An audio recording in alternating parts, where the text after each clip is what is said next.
Nowadays, everybody wanna talk like they got something to say, but nothing comes out when they move their lips. Just generation. What's happening, YouTube? Welcome back to the DCEU Fan Cave. I am Sweet Potatoes, and you could say this is a Sunday show. Who knows? Call it what you will. But we are going to be reviewing and talking about Joker. I went to see this film last night, and after the initial announcement that they was going to be doing a standalone Joker movie outside of the DCEU, I was really against it. Gave the film a lot of shit throughout its development. Didn't like the look of the Joker. Didn't like the sort of colour of the suit. I was really pissed off that they had a perfectly good fucking Joker in Jared Leto and just was underusing him, you know. So I gave the film a hard time. Went to see it last night, and let me just say, it is fucking amazing. I'm so not pissed off at myself for giving it such a hard time, but I'm so pleased to be proven wrong. At least this film is amazing. Not since BVS has a film, not just a DC film, but any film. Not since BVS has a film been on the front of my mind since leaving the theatre. When I came out of BVS, I was all like, oh man, oh that bit was, oh fuck, and then that, you know, and the films since then, like Wonder Woman, for example, or Aquaman, I've come out and gone, oh man, yeah, that was awesome, that was fucking great. Right, should we go and get something to eat then, or what? Should we go and get a beer? With this, it's been, you know, I've just been replaying events in my head. You've got to see this film. You've got to see this film. Now, there isn't any one movie in the world that has the world rejoiced and, you know, holding hands going, it's a miracle, it's a fucking, you know, and you can't please everyone all of the time. This is what I'm trying to say. But people should go and see this film. Make your mind up. I can't believe it. I'm still sort of like, bleh. I really suck at reviews, so bear with me. I'm just going to blurt out stuff that pops in my mind of what sort of stuck in my mind from the film and why you should give it a chance. Most people will already be giving it a chance, but I was really against it. You know, Warner Brothers kind of let Todd Phillips stray very far from the source material. Again, this was yet another reason why I was giving it a hard time very publicly. You know, not just from the look, but it's just like there's no like Ace Chemicals, no Batman. I just couldn't see the point. You know, why? It's just not needed. We don't need to see this shit. You want to do an origin? Fucking give Jared Leto an origin. Fucking just ranting.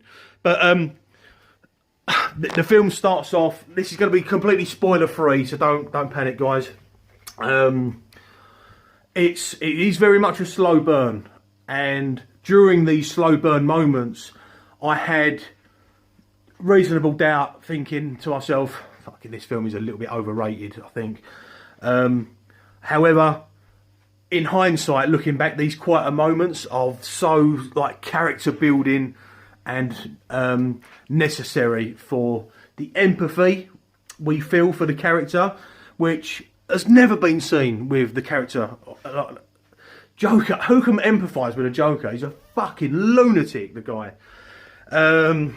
But this really makes you see how he got to become that way and falling down the rabbit hole of insanity. It's not really been touched on. We just kind of assume that's, you know, because we're told he's crazy, so therefore he is, you know. It's just watching him get there and his unhappiness and downtrodden way of life, this pre-Joker Arthur Fleck, watching him get to the breaking point and then watching him revel in the breaking point, it's you just really kind of, I wouldn't say root for him, but it's just like, yes, the worm has turned, and you just get it, you know. It's like, this is why. It doesn't need Batman, you know. It doesn't need a larger DC universe. It doesn't need to have cameos of other characters. there are other Gotham characters in this, such as like Thomas Wayne, for example. But this stands perfectly well on its own, and I really hope they don't follow it up. It doesn't need a follow-up, it doesn't need a sequel. If they wished, they could very easily connect this to what Matt Reeves is doing with the Batman, with that being set in the sort of mid to late 90s, and this is very early 80s.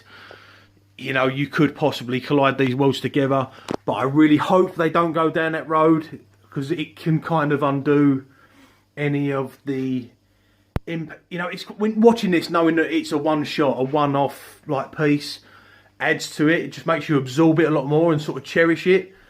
I suck at reviews, but when you get to the final third of the movie, this is when we're really in like Joker territory here.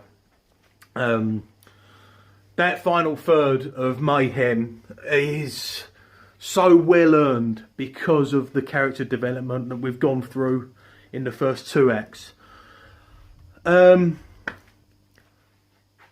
Initially, I was sitting there thinking to myself, this movie is great. This is a 7 out of 10 movie. I'm definitely going to rewatch this. Coming out of there, upon reflection, at the moment, it is, whilst I've been going over it and over it and over it and over it, I've come to the conclusion now that for me it is a 9 out of 10 film. Joker, 9 out of 10. What are you waiting for? Go and see it. If you like movies and you like great movies, go and see this film. Don't just sit there waiting for a bootleg of it and waiting for a DVD to drop. Get some money out your pocket and vote with your cash so that Warner Brothers can actually see that it's not so much a light, cheesy, joke fest filled fucking bright red suit wearing fucking comedy, just balloons and rainbow. We want the gritty realism. It's fucking so good to be back in Gotham. Vote with your cash. Go and see Joker. 9 out of 10 film. Guys, I've been Sweet Potatoes. This is the DCEU Fan Cave. Thanks very much for watching. If you like this shit and you want to see some more, don't forget to hit the subscribe button. And I'll see you guys in the next video.